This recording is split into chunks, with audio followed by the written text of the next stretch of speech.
Hello guys. तो कैसे हैं आप लोग? आई होप आप लोग बहुत अच्छे होंगे। तो गाइस हम एक नया टॉपिक लेके आए हैं, डिजिटल इंडिया। प्रेजेंट टाइम में गाइस सुर्खियों में बना हुआ है क्योंकि उस बार गाइस इसकी 10वीं वर्षगांठ थी। तो देख लेते हैं सुर्खियों में क्यों है।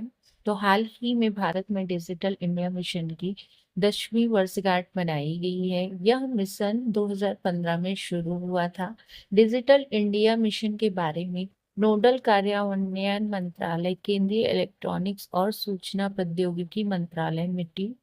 इसका उद्देश्य कैसे भारत को डिजिटल रूप से सशक्त समाज और ज्ञान आधारित अर्थव्यवस्था में बदलना। प्रकृति इसकी यह एक अम्ब्रेला प्रोग्राम है जो अलग अलग मंत्रालयों और विभागों की ई गवर्नेंस पहलों को एक साथ जोड़ता है। निजी क्षेत्र का सहयोग ई गवर्नेंस परियोजना को लागू करने के लिए जहां भी संभव हो सार्वजनिक निजी भागीदारी पीपीपी को प्राथमिकता दी जाएगी। लक्ष्य इसका है गाइस, भारत को डिजिटल रूप से सशक्त समाज और ज्ञान आधारित अर्थव्यवस्था में बदलना। डिजिटल पहुंच, डिजिटल समावेशन, डिजिटल सशक्तिकरण सुनिश्चित करना और डिजिटल डिवाइस को समाप्त करना। यह सुनिश्चित करना कि सरकारी सेवाएं नागरिकों को इलेक्ट्रॉनिक रूप से उपलब्ध हो। इसका विजन निम्नलिखित तीन प्रमुख क्षेत्रों पर केंद्रित है। पहला है गाइस, प्रत्येक नागरिक के लिए उपयोगिता के रूप में डिजिटल अवसंरचना। दूसरा है मांग आधारित शासन और सेवाएं। तीसरा है नागरिकों का डिजिटल सशक्तिकरण। तो गाइस इसकी प्रमुख उपलब्धियां जो हैं इस मिशन की। डिजिटल अर्थव्यवस्था, भारत की डिजिटल अर्थव्यवस्था 2024 के रिपोर्ट के अनुसार भारत अब डिजिटल अर्थव्यवस्था के आकार के मामले में विश्व तीसरे स्थान पर है। 2030 तक इसकी शक्ल घरेलू उत्पाद जीडीपी में लगभग 20% का योगदान करने का अनुमान है।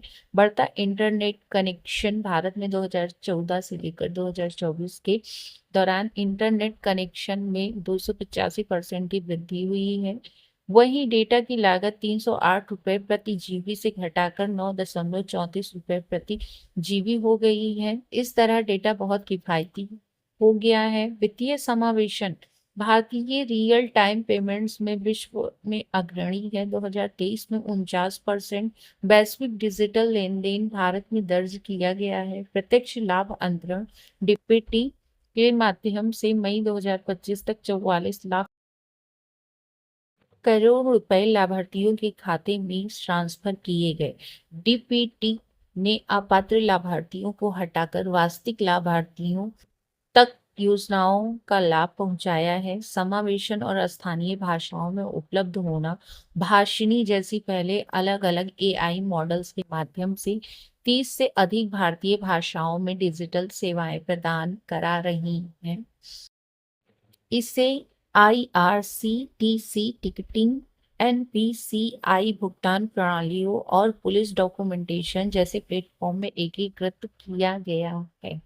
तो गाइस इसकी प्रमुख उपलब्धियां हो गई। इसके बाद चुनौतियां जो गाइस हैं इसकी, तो चुनौतियों में पूर्ण क्षमता का उपयोग करने में बाधा डालती है। डिजिटल साक्षरता की कमी, भारत के केवल 38% परिवार डिजिटल रूप से साक्षर हैं। ऑक्सफैम 2022 के अनुसार इंटरनेट का उपयोग असमान है, जहां शहरी क्षेत्रों में 67% लोग इंटरनेट सेवाओं का लाभ उठा रहे हैं। वहीं ग्रामीण क्षेत्रों में यह अनुपात मात्र 31% है। खराब कनेक्टिविटी और ब्रॉडबैंड गुणवत्ता, आउटलेस, कॉल ड्रॉप और कमजोर सिग्नल के कारण कनेक्टिविटी अक्सर अस्थिर रहती है। भारत में ब्रॉडबैंड की परिभाषा अभी भी 2 Mbps है, जबकि वैश्विक मानक 25 Mbps प्लस है। साइबर सुरक्षा जोखिम, भारत की साइबर विनियामक व्यवस्था मजबूत नहीं है। इस वजह से हैकिंग और distributed Daniel of services DDoS attack का खतरा बना रहता है। डेटा के अनधिकृत पहुंच से होने वाला औसतन नुकसान 2025 में 13% से बढ़कर $220 मिलियन हो गया है। हेल्थ केयर डिजिटलीकरण की समस्या, कमजोर अवसंरचना और कम साक्षरता के कारण राष्ट्रीय डिजिटल स्वास्थ्य मिशन NDHM और ई संजीवनी जैसे प्रोडक्ट बाधा का सामना कर रही हैं। कोविन टीकाकरण अभियान में वे लोग छूट गए जिनके पास स्मार्टफोन या डिजिटल ज्ञान नहीं था।